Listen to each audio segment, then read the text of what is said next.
बिस्मिल्लाहिर्रहमानिर्रहीम। अस्सलाम वालेकुम students, welcome to learn and teach by Sidra and this is Sidra Shahid. आज हम सेकेंड ईयर फिजिक्स का न्यूमेरिकल नंबर 18.4 करने जा रहे हैं, चैप्टर नंबर 18 का।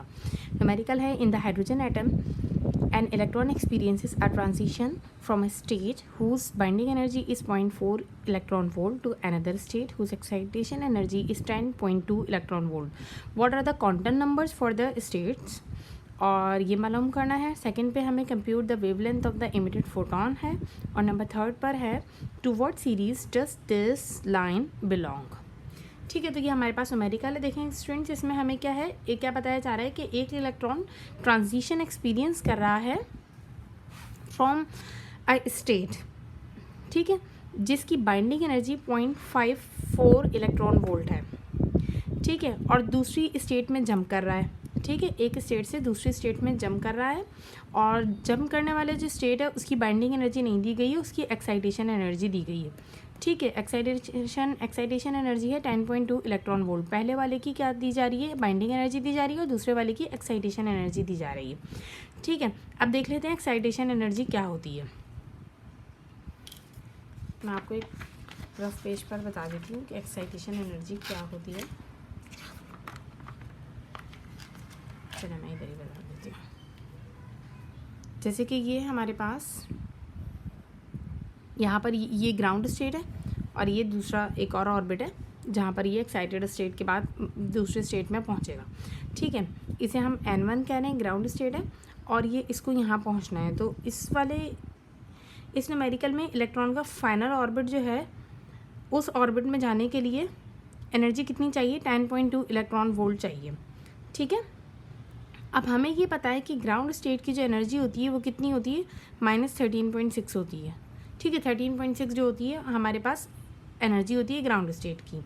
ठीक है, और यहाँ पर हमें 10.2 इलेक्ट्रॉन वोल्ट एनर्जी की ज़रूरत है।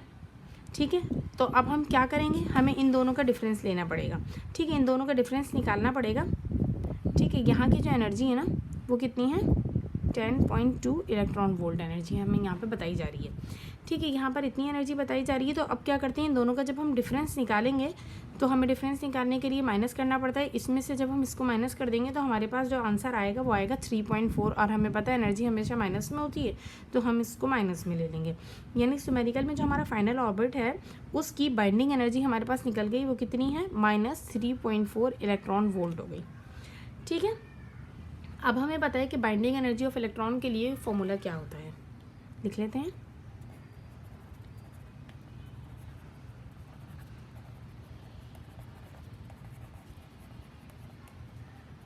थ्योरी में हम पढ़ चुके हैं,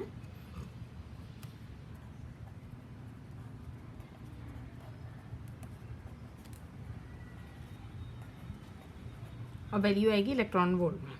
ठीक है, अब ये जो है ना n², यहाँ पर n कौन सा वाला है, binding energy of first orbit यहाँ पर आएगी, जो कि न्यूमेरिकल में हमें दी गई है, ये है 0.54 इलेक्ट्रॉन वोल्ट। ठीक है, चलें वैल्यूज पुट करना स्टार्ट करते हैं। हमें क्या मालूम करना है, n मालूम करना है, तो n² को उधर ले लेते हैं, और 13.6 ये रहा, डिवाइडेड बाय यहाँ पर क्या आ जाएगा, ये En इधर आ जाएगा। ठीक है, अब 13.6 और En की वैल्यू हमारे पास क्या है, 0.54।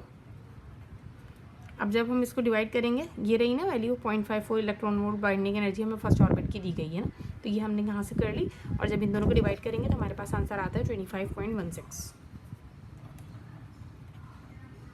ठीक है, अब क्या होगा, हमें n² की वैल्यू आई है, बेसिकली ये है ना, हमें n की वैल्यू चाहिए, तो 25.16 का जो हम रूट लेते हैं तो वो हमारे पास तकरीबन 5 पॉइंट समथिंग आता है, तो उसको राउंड ऑफ करके हम पता करेंगे कि ये, क्योंकि ऑर्बिट की बात है ना, तो हमें होल नंबर चाहिए। इतना हो गया।